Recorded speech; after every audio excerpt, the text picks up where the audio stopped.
So yeah, it was just, I thought, yeah, selection was great, man. It was definitely hard. I remember multiple times walking around in the woods and like looking at my map, looking at my compass, looking up, and I'm like, I'm super lost right now. I don't know what's going on. And then just running in one direction, trying to find out. And then, yeah, look, somehow I made it. So making it through selection, you're not done. That's the beginning. Right. You make it to the starting line. Yeah. And then you go through the school, the training to become a Raider. Yeah. I mean, it was that, I guess I could touch on that part. We started selection with 141 people. Okay.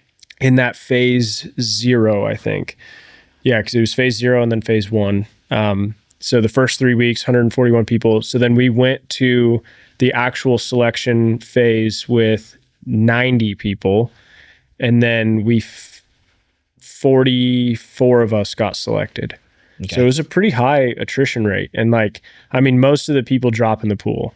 That's where I would say most of the drops are. Yeah. If you make it to the selection phase, land nav will get a lot of people, and then the interviews at the end will get a lot of people. So and then, I don't know why. Then after that, the course is how many months? Is it 9 months or? It's 9 months long. So our individual training course or ITC is 9 months long. We have several phases for that. You go to SEER, you do communications and TCCC, so the like the medical phase of it. And then you do small unit tactics. So learning basic infantry skills, because any MOS can come out to be a Raider, go to MARSOC assessment selection. So, I mean, and a testament is I had a really close friend still who was a IPAC Marine. So he was an admin, a pay guy. Yeah. And he crushed it. And he's doing stuff right now in a different place, and he's still crushing it. Yeah. So it's just awesome to see like different walks of life. And I think that's what makes MARSOC so special. It's same in the Army, right? The Green Berets. Yeah. Same thing. You come from anywhere. Right. So I think it's awesome. I mean, I like if you're trying to limit yourself and you're like, well, I'm just an admin Marine, like there's no way I could make it over there. They're going to teach you everything that you need to know. So if you have any inclination or want to go try. Like you're going to beat yourself up the rest of your life if you always say, I wish I would have done that. Just go freaking try. Yeah. The individual training course was 9 months long. After the small unit tactics, I think we did the shoot house stuff. And then we did special reconnaissance stuff, and then the irregular or unconventional warfare stuff. And then following that, when I went through, we had 6 months of language after that. So I learned modern standard Arabic for 6 months. And I don't know if they're still doing language. If they are, it's a more condensed version of that. Yeah.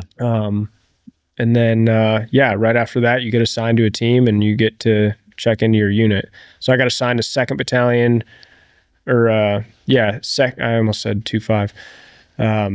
At the time, it was 2nd MSOB, and then 2nd Marine Special Operations Battalion. And then when we became Raiders in 2016, it turned to Marine Raider Battalion. So 2nd Marine Raider Battalion is where I ended up.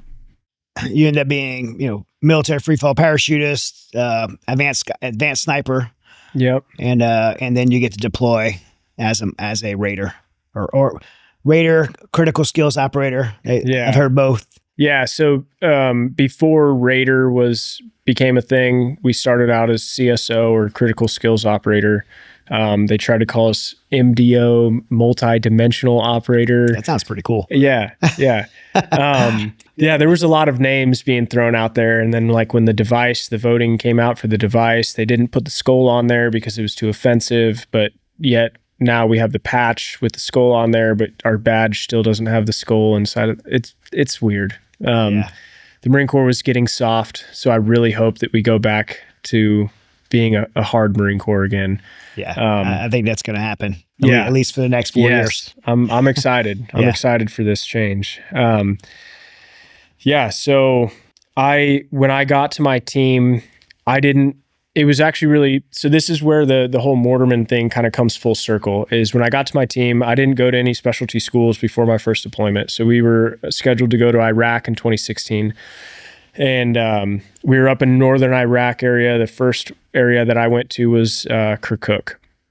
And at that time, ISIS was still relatively like fresh. They were still hot and heavy over there. I think 2014 is when they did their initial like huge push and like took over a whole bunch of land. So by 2016, like there was the huge FLOT, the forward line of troops that was built, but there was this huge berm that was covering like all of the Kurdistan region. So we were working mainly with the Kurds over there.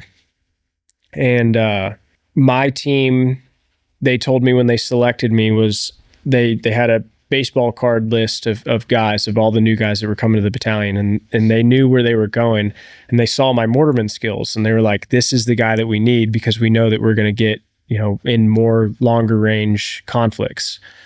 So when I got to the team, they were like, you need to teach us mortars. And so it was like, we went over to the 18 Bravo committee and got to work with some of their mortars and things like that. So it was really cool to like be trusted. I was like this new guy all of a sudden put into this position where like now I'm in charge of weapons. I'm leading, training. I'm running an FDC now. Like I had to do everything that a mortar platoon had to do, but with 2 guys. So it was like the level of responsibility that we had was like, it was wild. I mean, I felt like a real adult. I felt it was really cool. So then when we got over to country, we deployed with a 60 millimeter mortar and an 81 millimeter mortar. And then when we got there, the SEALs had a 120 millimeter mortar. I had never played with one. I'd never touched one. I had just heard about them, and most of the time they were on like the electrical MTAS systems. Basically, they move around for you, but they had one with bipod space plate and tube.